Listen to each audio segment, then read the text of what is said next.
Mujumbe webunge ya West Mugirango omusike wakili Steve Mogaka nigo agendrete kwegerera ikiganja kia NG-CDF asonye kabaga gotabuna ikiganja ikyo nigo kiri ikiganja kiengenjo mono na ikiganja kibikone binge kubwatekana amo nobokonyi amo namagendera kia nyalika bage kwene kie gosanya nyalika bage kwene kiwachinsa wetera sikiganja ikyo nigo nyalika bage kubuli abajumbe bonsi na bwatane bonsi bali babwatiraniri ase mirobeli yo kwari kumikiganja kia bikirwe ase lichiko sase katiba Kenya mirobeli yonsi ya nyalika kaba agego ikirana musike wakili Steve Mogaka ni gale kwana yochingaki bale gokwanira igoro yoroboti rwe kamati yechisemi rwe kamati eyemo yali koligerelia igoro yobokorali bwekeganchekyo.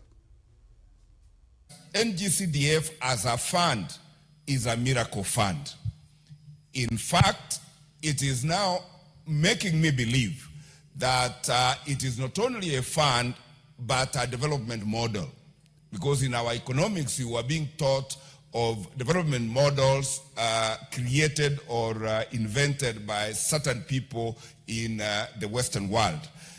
If you asked me, what NG-CDF, as having been engineered to date, is achieving for Kenya, this is a development model that this country will very soon be exporting to other developing countries as a way of getting out of poverty, dependency, and getting into industrialization. And because this is a very, very unique development model, it is no wonder then that civil society is being funded by neocolonialists to fight this NG-CDF.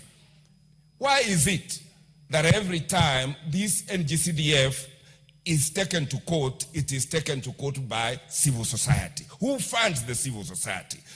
Africa will not continue being dependent.